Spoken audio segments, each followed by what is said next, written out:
Hola, muy buenos días a todos. Good morning, everyone. I'm Ignacio Troncoso, President of the International Affairs Commission of the Chilean Construction Chamber. And with Eduardo Minder, we would like to introduce a very interesting talk about entrepreneurship and disruption within the framework of the Construction Week 2020.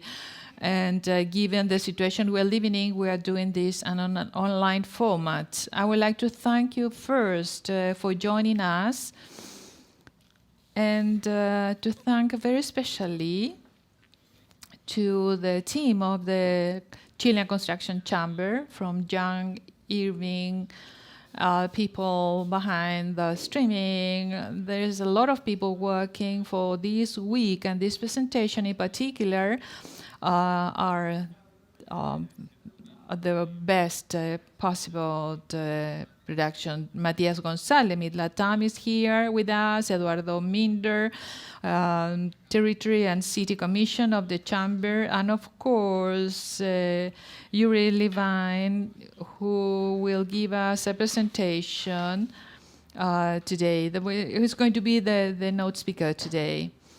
And the presentation will be in English. If you need simultaneous interpreted in English, and on the screen you will find a button where you can click that and change from Spanish into English or English into Spanish. We're going to have a telephone number on the screen for any question or comment, and you can do this via WhatsApp.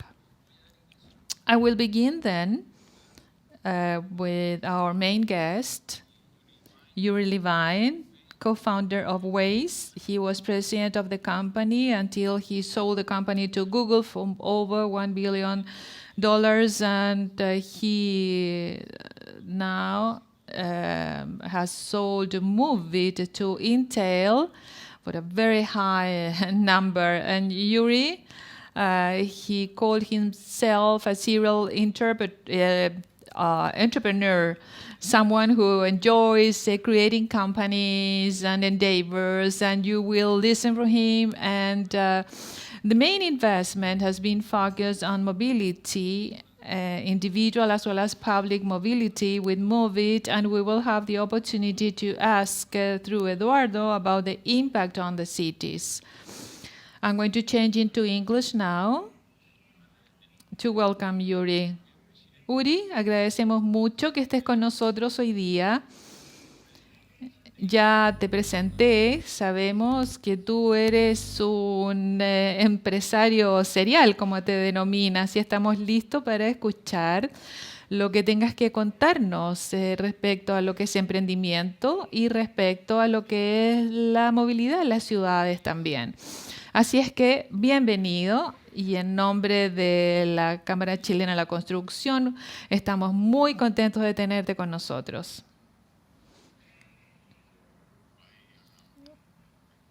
Voy a tratar de ir sin presentación, pero tenemos una presentación también, si es que podemos recurrir a ella, y para mí está bien. Es difícil hacer esto de forma remota, es muy difícil porque estoy acostumbrado a ver audiencia que no existe en este momento acá, y la verdad es que así me preocupo si hay alguien que me esté escuchando o no. Entonces es particular y desafiante para mí este formato.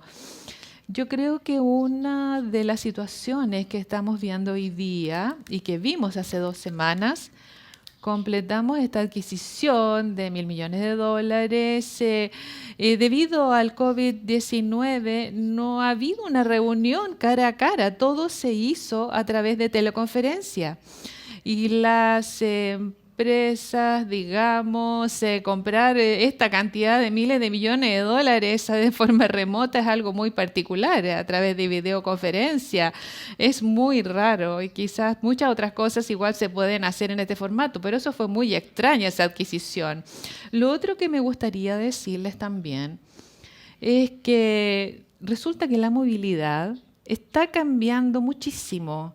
Está cambiando muchísimo en estos momentos, y me imagino que en Santiago en este confinamiento está sufriendo menos de la contaminación, quizás por esta misma razón. De repente ahora pueden ver la montaña, quizás. Entonces eso sería como lo bueno del confinamiento. La realidad es que quizás es un tema donde empezamos a tener señales que nos hacen pensar sobre la movilidad en estos momentos. Quisiera también hablar un poco respecto a Waze, a Moovit, la comparación entre ellos dos y el tema en general. Y luego voy a hablar un poco respecto a lo que es la movilidad como un servicio. Quizás hayan ideas alrededor en términos de qué es lo que podemos sacar de esto, porque al final del día, de acuerdo a mi visión, nosotros empezamos Waze para poder evitar la congestión vehicular, que era muy, muy severa cuando nosotros empezamos y el camino, digamos, de esto no está completo. Ustedes pueden ver que casi todo en el área de negocios tiene que ver con transacciones, ¿no es cierto?, con las comunidades hoy día. Hay muchas cosas que hoy día son mucho mejores. Por ejemplo, el e-commerce es mucho mejor, pero la verdad es que sigue habiendo un problema con la congestión vehicular, con el tráfico. Y nosotros podemos comenzar con una historia quizás ahora. Silverstein. Silverstein quizás es la empresa de bienes raíces más importante en Nueva York hoy día, que está construyendo todos los sitios de eventos, conferencias, etcétera. Y en una entrevista nos preguntamos nosotros cómo pueden ser tan exitosos. Ellos nos dijeron que esto era 15% de capacidades, habilidades y 85% de suerte. Entonces, si hay que cambiar algo, ¿qué es lo que tendría que cambiar? Y dijeron, bueno, yo reemplazaría este 15% de habilidades con un 15% de suerte. Entonces, la suerte es algo que es muy importante. Y hasta cierto punto podemos decir, sí, digamos, a veces la suerte no golpea la puerta dos veces. A veces la gente no se gana la lotería dos veces y los empresarios tampoco tienen éxito dos veces, a menos que tengan un método. Y en ese sentido, probablemente,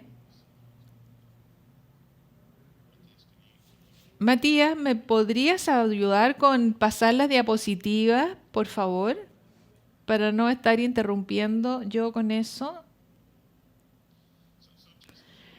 Comparando entonces desde un marco simple, podemos ver cuántos años han pasado hoy día con esta presencia global y por lo tanto hoy día estamos usando interfaces regulares y si hay un modelo de negocio o no, ese es un tema que está detrás, digamos, de la adquisición. Y obviamente hoy día, sí, en Moovit, por ejemplo, en el último año hemos demostrado que sí hay un modelo de negocio. Y aquí estamos con dos empresas que han sido adquiridas por más de $1.000 millones y sin modelo, digamos, de negocio o un marco, digamos, de ingreso que pueda justificarlo previamente. Waze fue la primera aplicación que se vendió por esa cifra y Moovit fue, digamos, la tercera adquisición sin reunión, en este caso cara a cara. Pero si nosotros vemos el crecimiento de la industria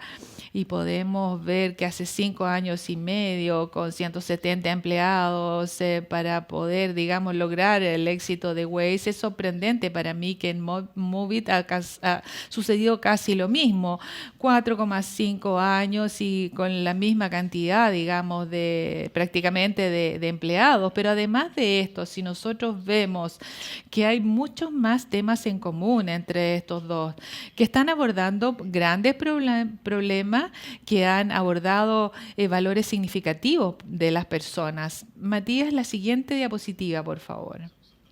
Entonces, la historia de Waze es bastante magnificente en el sentido de que ha sido como algo mágico en realidad. Matías, la siguiente. Cuando nosotros empezamos con Waze, nosotros empezamos con una página en blanco.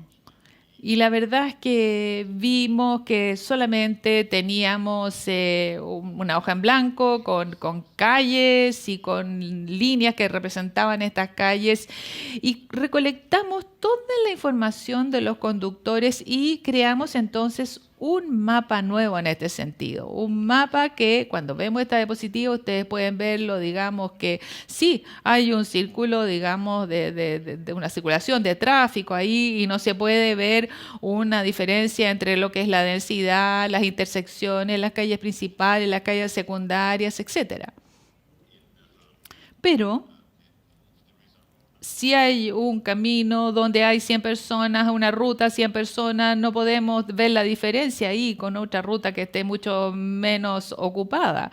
Si hay una que va en una dirección o otra que viene en otra dirección. Bueno, en Tel Aviv, digamos, nosotros manejamos en calles de una vía. Esencialmente, nosotros creamos un sistema que toma todos estos datos y crea un mapa. Y hoy día podemos permitir la navegación de las personas.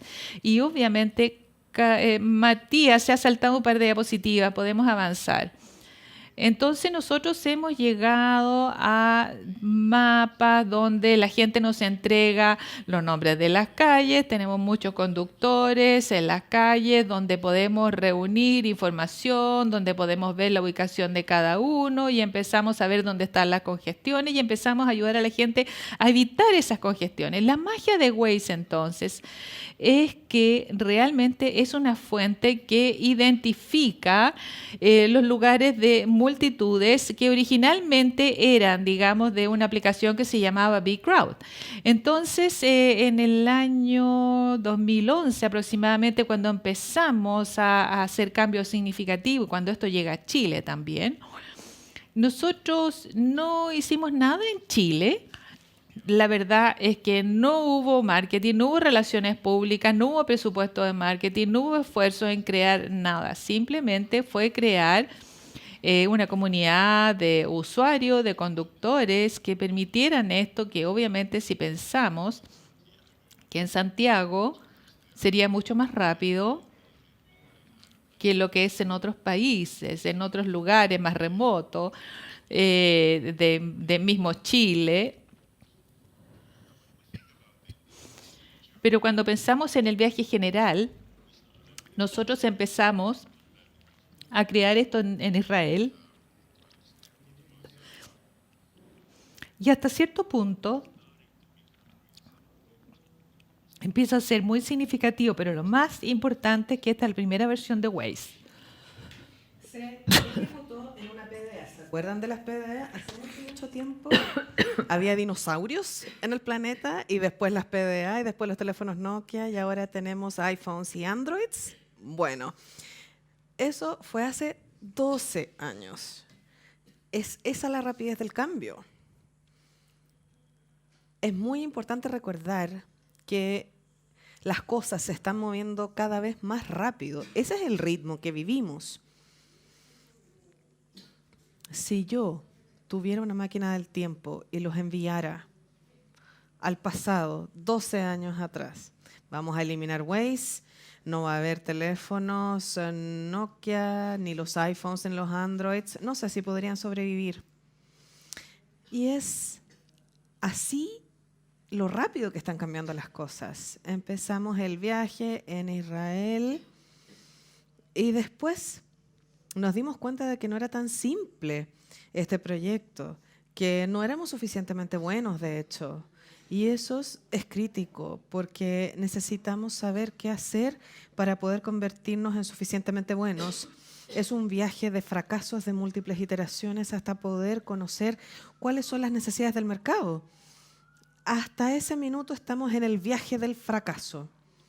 Cuando conocemos bien el mercado, podemos empezar a tener éxito. En el 2011 nos dimos cuenta de eso y en el 2012 Waze se estaba moviendo muy rápidamente y mucho más rápido que toda la industria en su conjunto, considerando dispositivos de navegación, apps de navegación, sistemas en los automóviles. Y en el 2013 llegó Google con una propuesta de adquirirnos y dijimos que sí, así nomás. En ese minuto fue el precio más alto pagado en una adquisición y pensamos que era el precio correcto. Y dijimos sí. A veces la gente me dice si fue una buena decisión o no, me pregunta. Y la verdad es que yo creo que solo hay decisiones, no hay correctas ni incorrectas. Cuando uno toma la decisión, no sabe si va a ser correcta o incorrecta, ni sabe lo que habría sucedido en otro caso. Uno no sabe eso. Podemos tomar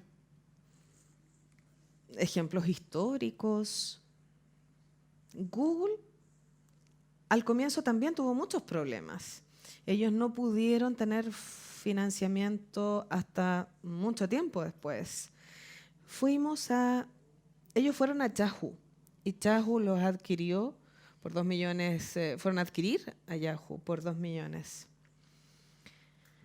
Pero la verdad es que uno nunca sabe lo que puede suceder si hubiese tomado una decisión diferente, ¿no?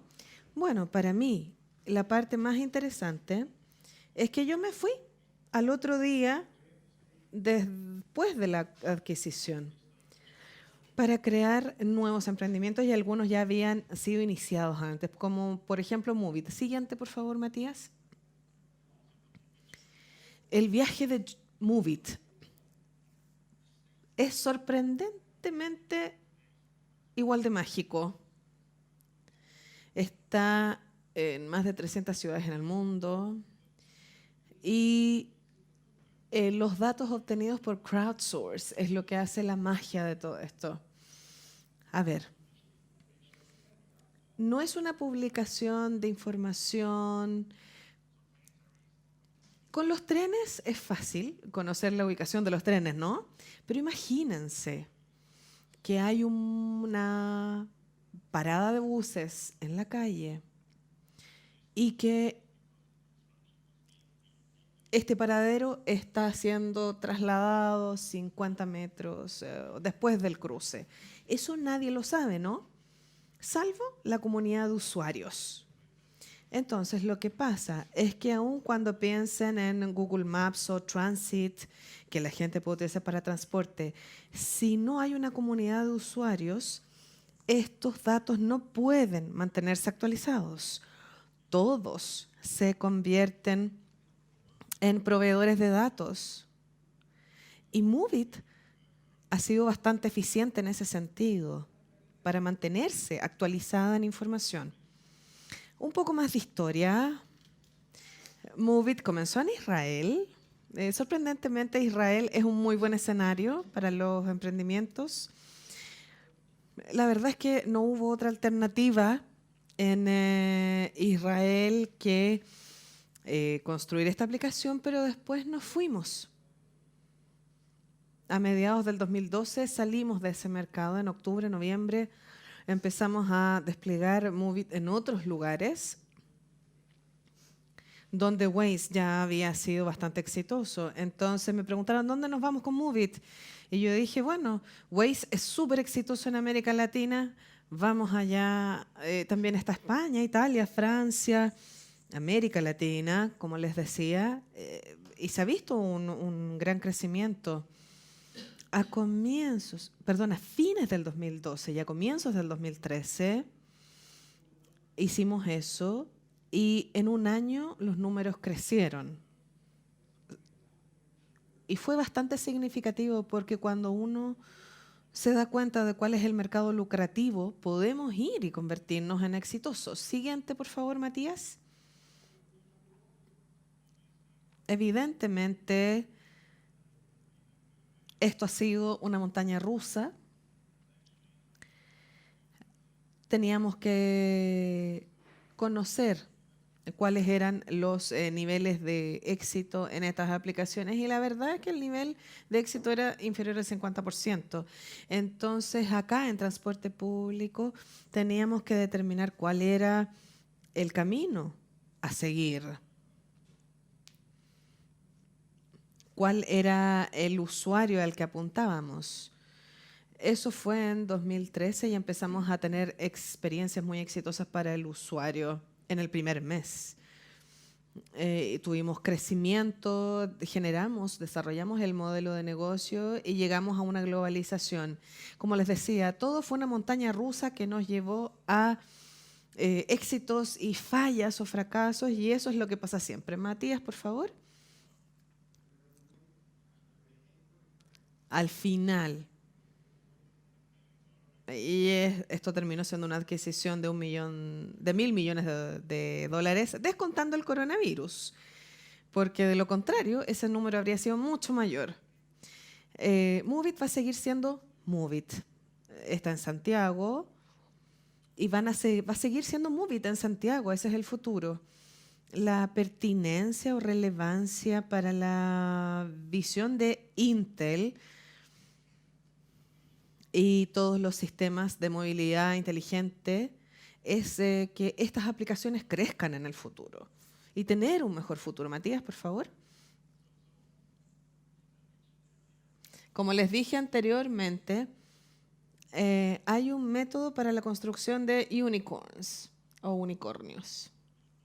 Como emprendedor, para mí lo más importante es generar un impacto, cambiar el mundo.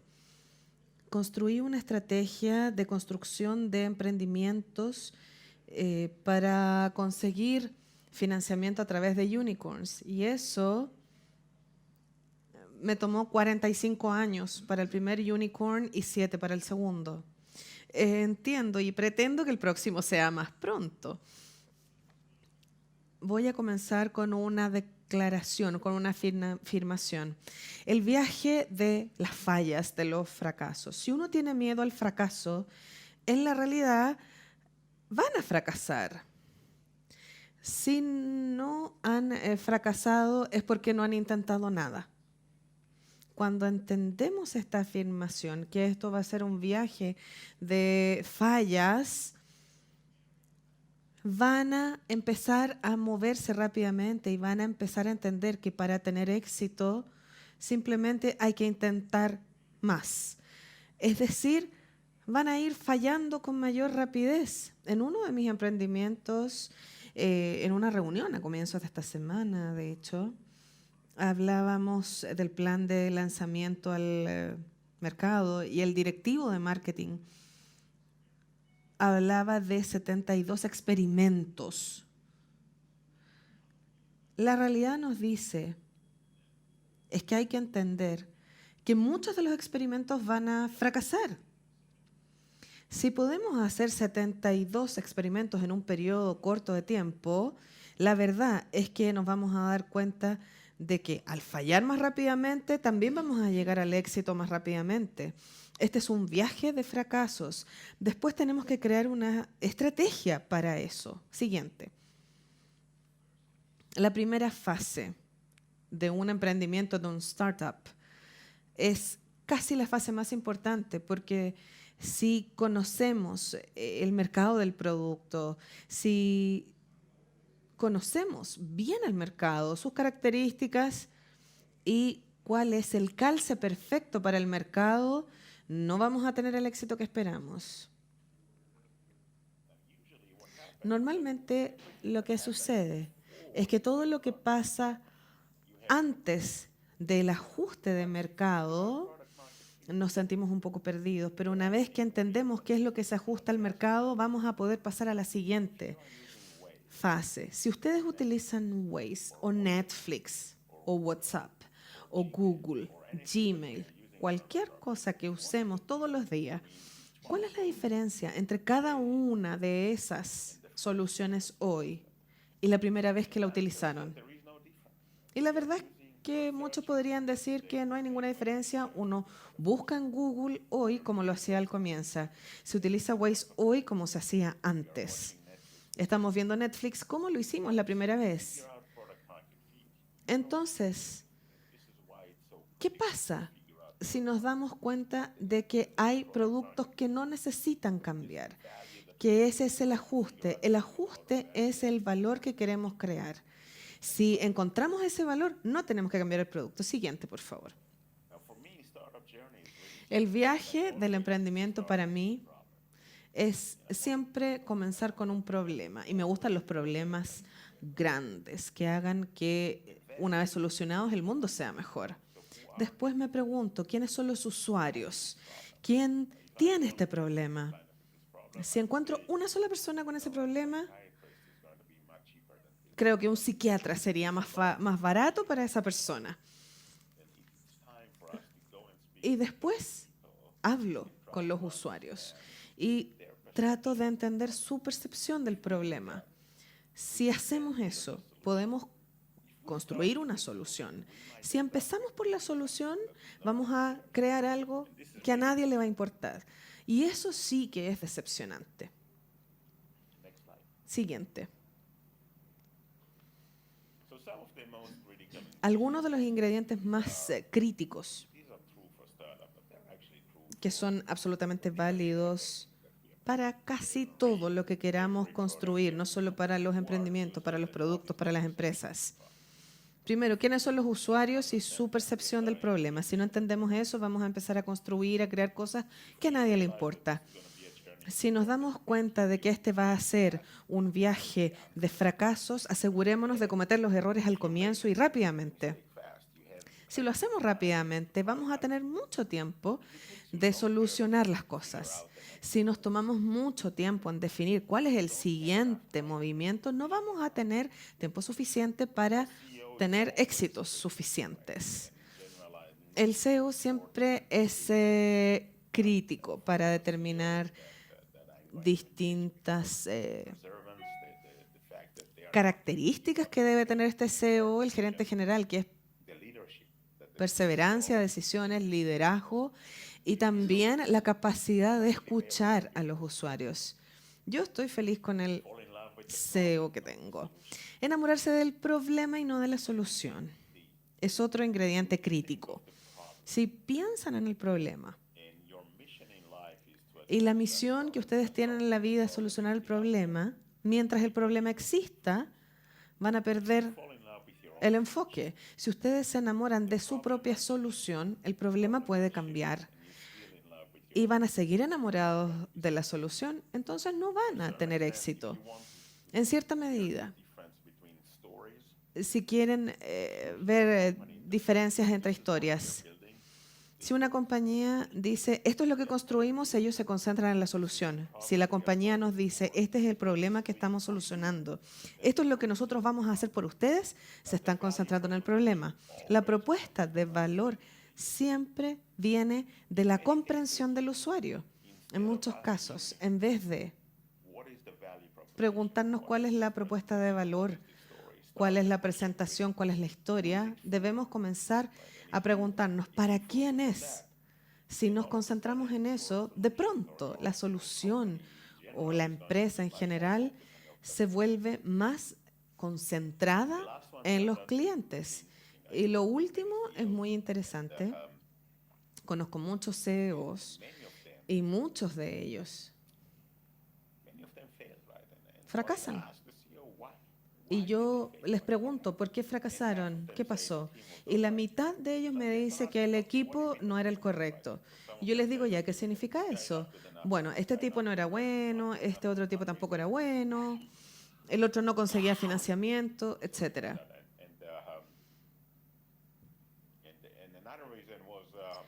Otro motivo es teníamos problemas de comunicación.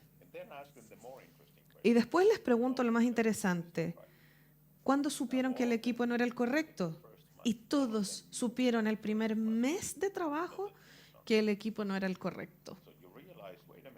Entonces nos damos cuenta, a ver, el problema no era que el equipo no fuera el correcto, sino que el gerente general no tomó buenas decisiones, el CEO, dentro de la organización. Entonces, no hubo una buena consecución de decisiones. Contratar es fácil. De hecho, estoy empezando a escribir mi libro y uno de los capítulos se llama Despido y contratación. Y la gente me decía, no, tú quisiste decir contratar y despedir. No, dije yo, despedir y contratar.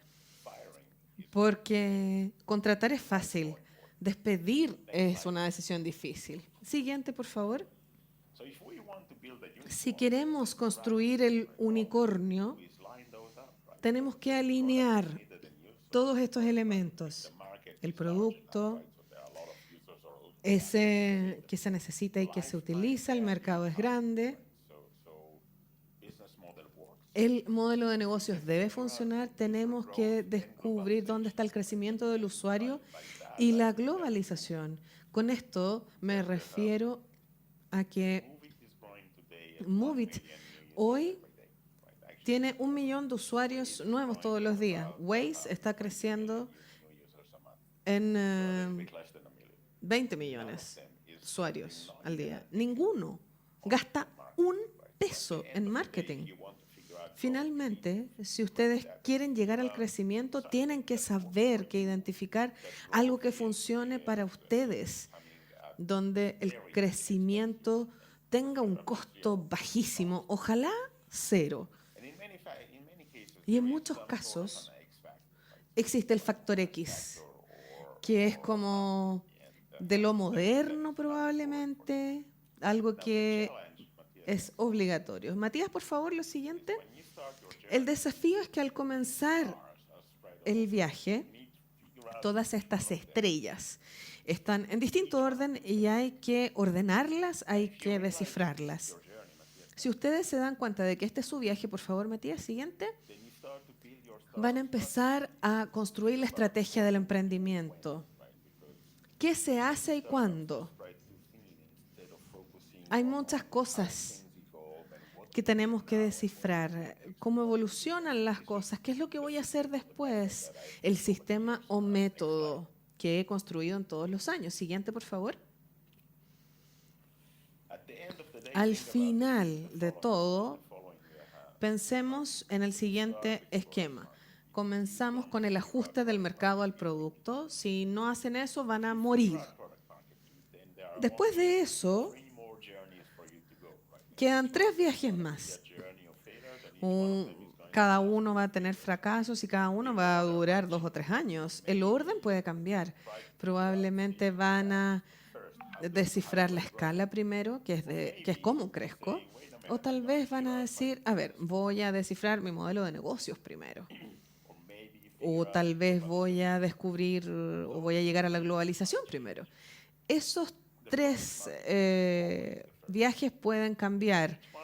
En este caso, el ajuste del mercado al producto es lo primero. Lo más importante, los puntos más importantes siempre cambian. Hay un viaje después de esos 7 años, ¿no? Después vienen los ingresos, la rentabilidad y otras métricas que se vuelven más importantes. Pero los primeros 7 años están cubiertos por estas etapas.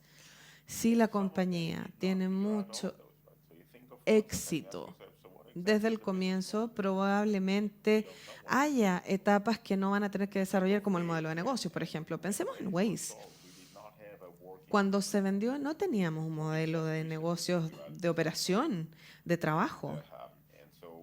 Movit sí. Por lo tanto, este no es el orden de cosas necesariamente. Hay empresas que van a descifrar la monetización antes. Si lo hacemos antes, sabemos que hay un valor para el usuario, podemos invertir en mercado.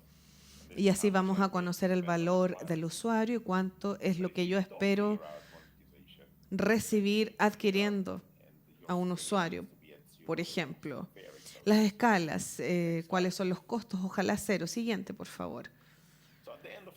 Y finalmente, cuando hablamos de la estrategia del emprendimiento de un startup, ¿en qué nos vamos a concentrar? Si nos concentramos en el ajuste del mercado al producto, lo único que necesito es gente que construye el producto y usuarios que lo prueben. Y esto es iteración tras iteración hasta llegar a un nivel satisfactorio. Hasta ahora, el líder de producto era la persona más importante de la compañía, pero de pronto tenemos que descifrar la monetización y el director de finanzas o el gerente de finanzas se vuelve más importante. O el gerente de marketing se vuelve la persona más importante. Cada una de estas personas o de esas fases tiene que responder distintas preguntas. ¿Qué es lo más importante? ¿Cuál es la organización que tengo? ¿Qué hacemos con la salida al mercado? ¿Cómo hacemos con los presupuestos, el financiamiento? Son decisiones que deben tomarse en cada fase específica. Siguiente, por favor. Y al final del día, y voy a detenerme acá un poco, con los años hemos construido un método, empezamos con un método y buscamos el SEO correcto para eso. Nunca debemos darnos por vencido, encontrar el mejor SEO. Es por eso que yo he invertido en las compañías porque he tenido un buen SEO. Y el método acá es ayudarlos a entender cómo desarrollar los startups, ayudarlos a imaginarse el producto y estar en la ruta correcta. No estoy pensando que yo voy a tener éxito a lo mejor un 100%. Pero Matías, voy a tratar de intentar con otra cosa. Te voy a enviar porque no voy a tener éxito en hacer toda la presentación ahora. Entonces vamos a cambiar a lo que es la presentación de movilidad. Y esto va a ser quizás un poquito más interesante para poder conversar respecto a la movilidad. Matías, ya que no tenemos mucho tiempo, voy a iniciar, pero tú lo vas a recibir muy pronto la presentación. Una perspectiva muy interesante para mí es que a mí me gusta la movilidad y yo creo que mi viaje está incompleto. He hecho muchos viajes, pero el de movilidad me parece que todavía está incompleto. Tengo una misión, tengo un trabajo. Y la verdad es que tengo que mejorarlo cada vez más.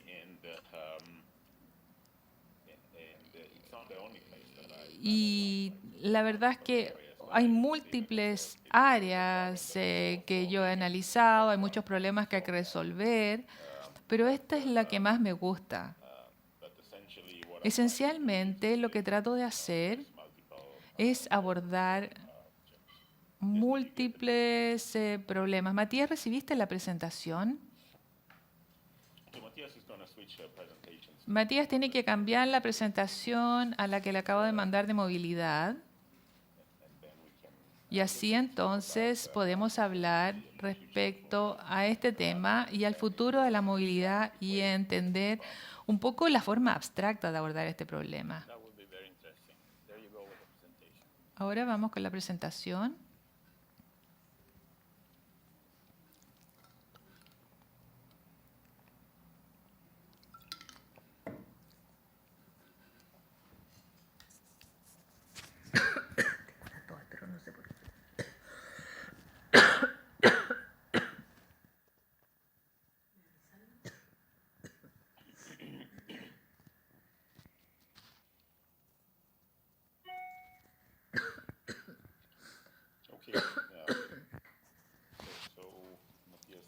Matías, por favor, si la pones en pantalla. Bueno, una cosa relacionada con el tráfico. Aquí hay un ejemplo de congestión vehicular.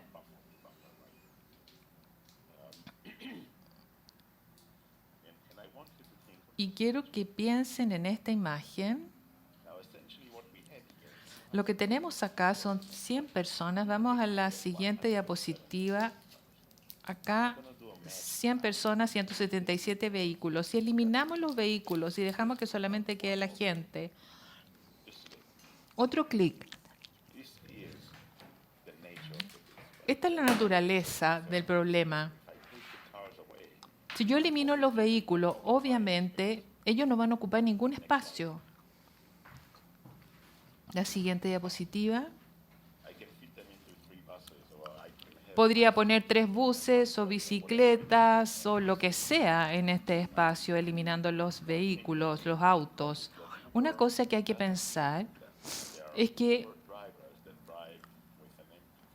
acá la realidad es que estamos cambiando la razón, la proporción que existe entre vehículos y personas. Los vehículos autónomos, por ejemplo, o de un solo conductor, a veces empeora la situación porque vamos a tener vehículos completamente vacíos que van a estar yendo a distintos lugares y que van a ser muchísimos vehículos en el hub y el problema del tráfico va a ser incluso peor.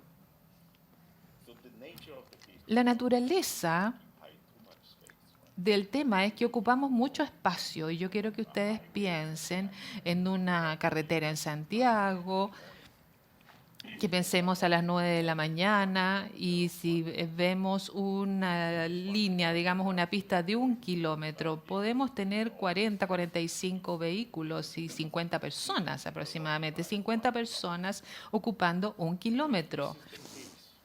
Este es el caso en donde no hay forma donde podamos manejar un área suficiente para poder soportar todos estos vehículos. La siguiente. La naturaleza de la bestia es la relación que existe entre los pasajeros y los vehículos. Hoy día en los Estados Unidos, esta es 1.1 cada un vehículo. Santiago puede ser 1.2, 1.3 personas por vehículo, pero si no mejoramos esta relación, vamos a empezar a tener congestión siempre si cambiamos la utilización del vehículo en un 10%. Cambiar la utilización 10% en lugar ahí de reducir, digamos, la tasa de vehículo, digamos, la descongestión desaparece. Nosotros vemos que la demanda sube, tenemos que subir la relación a través del tiempo también, pero el tráfico desaparecería. El costo del tráfico en términos de baja de productividad es enorme. La siguiente diapositiva, por favor. Acá tenemos un ejemplo muy interesante. Nosotros lo hemos medido en distintos lugares. En Long Island, por favor, la gente va a la ciudad de Nueva York y realmente ellos planifican tomar, digamos, un tren. Lo que ocurre es que ellos toman el vehículo en la mañana, van hasta la estación de tren y van al estacionamiento, manejan todas estas islas de estacionamiento. O sea, hay un montón de islas de estacionamiento. Ahí de pronto vemos que este es un ejemplo que se repite en múltiples lugares. El hecho es que nosotros podríamos haber abordado esto antes, recolectando esta información. Estas son las personas que salen de la casa y que llegan hasta la estación de trenes y evitan entonces toda la congestión. Hay todo un beneficio y esto es la ciudad de Nueva York. Y yo creo que hay un subsidio a este servicio que se necesita, pero todavía no existe. Y nuestra perspectiva es que, bueno, nuestro planeta, 70% de agua, 30% es tierra. Y es aquí donde nosotros vemos lo que hemos construido. El 3%, el 97% del planeta está cubierto por naturaleza y el 3% somos nosotros a través de los años. La siguiente diapositiva. Esencialmente lo que hemos construido, 1/3 corresponde a edificios que nos sirven a nosotros. 1/3 es caminos, que son a utilidad de los vehículos. Y 1/3 es estacionamientos. Entonces son vehículos que están parados cuando no están siendo utilizados. Y este es mucho espacio. Si ustedes recuerdan esto, se van a recordar que tenemos que hacer algo muy importante para poder revertir esta relación. Hay que cambiar esta cifra. La siguiente, por favor. Al término del día, nosotros como individuos pensamos en la movilidad en tres cosas distintas, en lo que es la velocidad, el costo y la conveniencia. Si nosotros podemos tener mayor conveniencia y menor costo, empezamos a pensar en esto seriamente.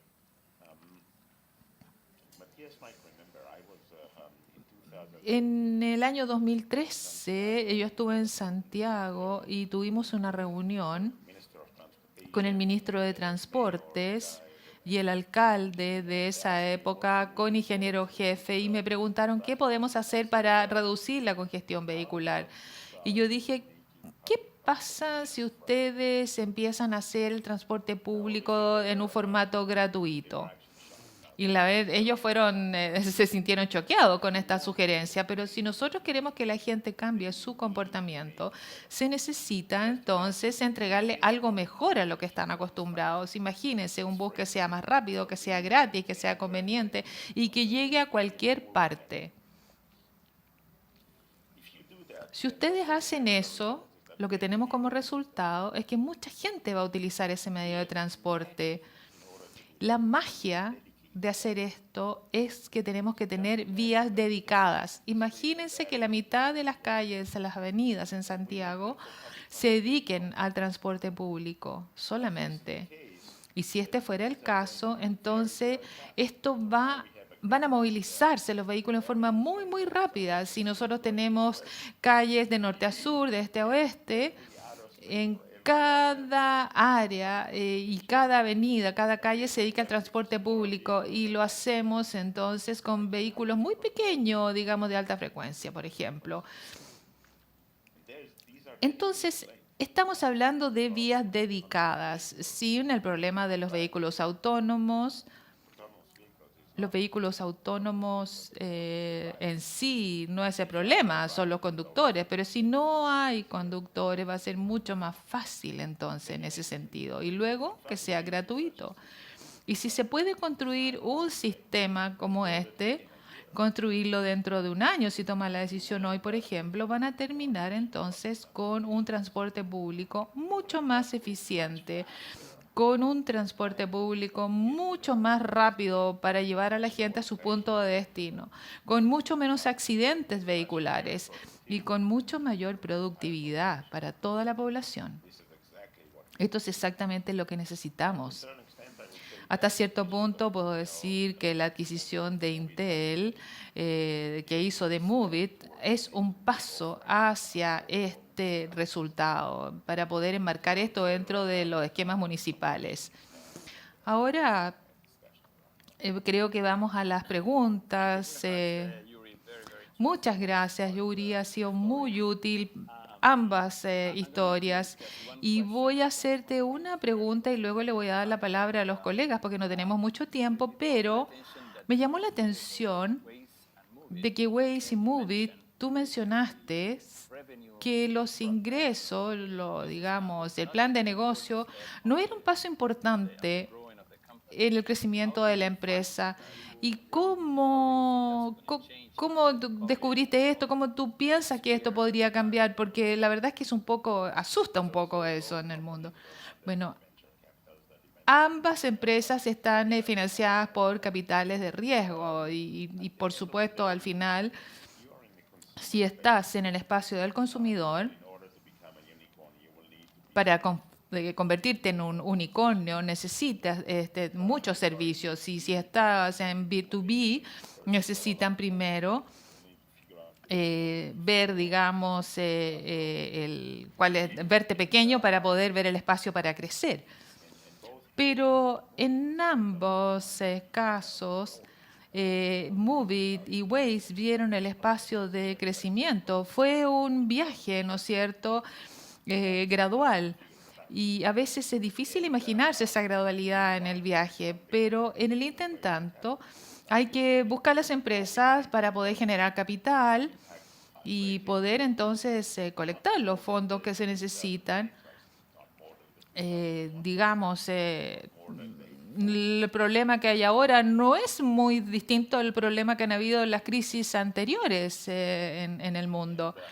Por lo tanto, esencialmente, lo que ocurre es que si vemos por el lado de los inversionistas que están experimentando una caída en el mercado accionario, en el mercado primario, entonces deciden, por ejemplo, no invertir digamos, en negocios de alto riesgo.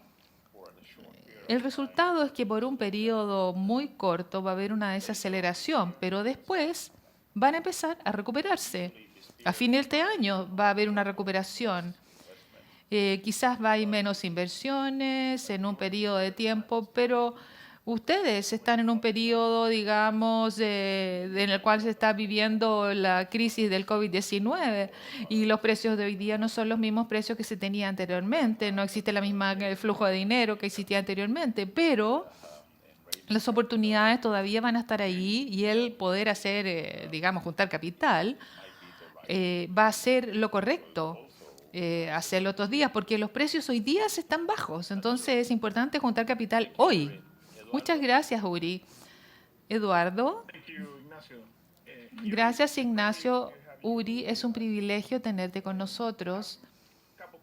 Y un par de preguntas. Voy a empezar preguntándote por la tecnología que disrumpe la movilidad de las personas y contribuye a eliminar la necesidad de movilizarse, por ejemplo, las transacciones vía Internet. Por otro lado, tenemos también la facilidad de ir de un lugar a otro, por ejemplo, móvil. En este sentido, entonces, ¿para qué servicios tú ves una necesidad urgente de digitalización? Yo creo que quizás estoy preguntando algo relacionado con el tercer unicornio, pero quiero escuchar. Obviamente, este momento nos ha hecho descubrir muchas cosas. Por ejemplo, podemos hacer conferencias como esta a través de Internet. Y la verdad es que cada persona está en su propio lugar, pero conectado. Y en algunos casos decimos, a ver, un momentito, esto está bueno en realidad, podemos tener más de esto. Entonces es algo que hay que abordar también para poder hacer crecer esta experiencia en particular y poder tener plataformas que a lo mejor no son tan limitadas como otras plataformas. Pero si pensamos, en los últimos 3 meses hay 500 millones de personas en el planeta que están haciendo transacciones en línea hoy día. 500 millones de personas que por primera vez están utilizando e-commerce. Entonces, vemos esto y podemos decir, bueno, no está tan malo. Y muchos de ellos a lo mejor van a seguir en esta ruta. Entonces nosotros esperamos ver grandes incrementos en el área de e-commerce. Y la otra parte relacionada con ello es la logística. La logística no es tanto. Les puedo decir que el 25%, por ejemplo, de lo que son las inversiones que ellos hacen, justamente tienen que ver con la logística. Hay todo un área de ir de una ubicación a otra, pero podemos decir, bueno, pero va a haber una gran demanda al mismo tiempo y si yo puedo crear una optimización de este mercado y lo puedo hacer desde una forma totalmente distinta, entonces la logística va a ser un mercado creciente. Yo me puedo imaginar que si hoy día vemos la inversión en el sistema de salud en Chile, por ejemplo, para abordar esta pandemia, la verdad es que no son los únicos. Todos los países en el mundo están enfrentando el COVID-19. Por lo tanto, hemos visto mejoras en todos los países en el monitoreo, en comunicaciones remotas, en aumentar, digamos, el gasto de los gobiernos en todo lo que son servicios de salud y en la próxima década esto también va a seguir. Pero estas son áreas o algunas áreas que nosotros vemos susceptibles a la digitalización. Lo otro es, por ejemplo, en Israel, en el periodo de confinamiento, vimos a lo que es el trabajo, digamos, desde los hogares, el teletrabajo. Entonces, el otro impacto va a ser en la fuerza laboral. Por lo tanto, después de que termine el confinamiento, va a proseguir a lo mejor esta tendencia en muchas partes de lo que es el teletrabajo. Hay muchas personas que están trabajando ya durante muchos años en este sistema y a veces la productividad hemos visto que asciende rápidamente. A veces la productividad baja digamos, ha cambiado el curso de productividad con el trabajo remoto y ha sido forma de optimizar el uso del espacio de oficinas y las herramientas remotas con fines de poder tener una fuerza laboral remota. Y estas son áreas que también van a ser sujetas de importante cambio. Gracias, Uri. Matías, ¿tienes una pregunta? Muchas gracias, Uri, por participar hoy día. Estoy muy contento de que nos hayas podido dar esta presentación a la Cámara. Y una pregunta bastante rápida. Hoy día, ¿qué es lo que piensas o cuál crees que va a ser la principal retroalimentación que vamos a tener en términos del ecosistema chileno? De ir un poco más, digamos, al tipo de startup que tienen en Israel, de construir un unicornio específico o un sistema, digamos, un ecosistema de capitales riesgo. ¿Cuál piensas tú que va a ser hoy día la tendencia del ecosistema para las startups? Hay algunos ingredientes en el ecosistema de Israel que son bastante únicos. En algunos de ellos hay similitudes con Chile, como por ejemplo, si yo voy a invertir en un startup en Brasil y le va bien el startup, tengo que pagar impuestos en Brasil. Si un brasileño invierte en mi startup en Israel, no tiene que pagar impuestos en Israel. Por lo tanto, la tributación es un componente crítico. El gobierno chileno me parece que ha hecho un buen trabajo en ese sentido con los emprendimientos. Hubo un periodo de tiempo donde se hacía un calce del gobierno donde subsidiaba parte de los emprendimientos. No sé si todavía se hace en Israel, pero eso sirvió durante un tiempo. En términos de normativa, Chile está haciendo lo correcto. Está atrayendo a inversionistas extranjeros y la parte de la inversión ya está bajo cuidado en Chile. Ahora bien, la parte de los lineamientos, los mentores, la promoción en los medios de los startups todavía es deficiente. Creo que, de hecho, en muchos lugares se considera que los emprendedores son como héroes que van a cambiar el mundo. Y cuando los medios vean eso, va a haber muchos cambios. De hecho, los emprendedores quieren cambiar el mundo, sus sueños son más grandes y se van a volver más grandes si los medios los abrazan de la manera en que... no sé si hay medios aquí en esta sesión, pero medios, es su responsabilidad potenciar los emprendimientos. Buen punto el que mencionas, Uri.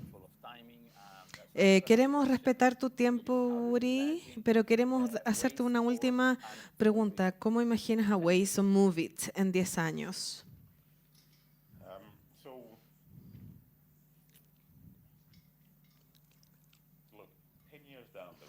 A ver, en 10 años, creo que la gente no va a conducir.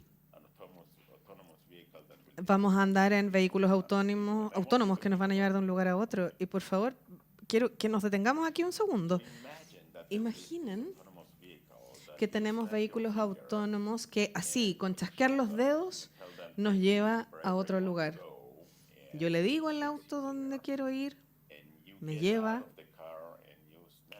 me bajo del auto, vuelvo a chasquear los dedos y el auto se va a estacionar o desaparece. O sea, no voy a necesitar comprar un auto. Hay que enseñarle a los más jóvenes a chasquear los dedos y no a conducir. Eso es lo que va a pasar en 10 años. Si nosotros pudiéramos habilitar pistas dedicadas para los automóviles autónomos, eso sería el próximo año, no en 10 años. Creo que de aquí a allá, a 10 años, no va a haber conductores. Y en este mundo, Waze no tiene nada que hacer porque Waze es una herramienta para conductores. Moovit es diferente. Moovit es una herramienta de movilidad. Y evidentemente, si pensamos en los vehículos autónomos, si son pequeños para una persona o más grandes o súper grandes, como transporte público, todos son parte del transporte público, todos van a servir como servicio de movilidad, valga la redundancia. Entonces, ahora en un esquema más grande, Google sí va a ser un gran participante del servicio de movilidad. Uri, muchas gracias. Como dijo Matías, ha sido un placer escucharte. Estamos muy agradecidos y esperamos tenernos por acá cuando ya podamos volver a viajar. Sería un placer para la Cámara Chilena de la Construcción recibirte acá. Eduardo y Matías, gracias por su participación también y a todo el equipo que hizo posible esta sesión. Agradecemos su trabajo, su preparación. Muchísimas gracias. Y a todos los que han escuchado la presentación de Uri. Uri, hay mucha gente que está en su casa escuchándote. Gracias a todos y los invitamos a seguir la Semana de la Construcción que sigue mañana con presentaciones a las 9 de la mañana, pensando en Chile post pandemia. Muchas gracias a todos y esperamos verte de nuevo a través de las pantallas. Adiós. Un gusto conocerlos.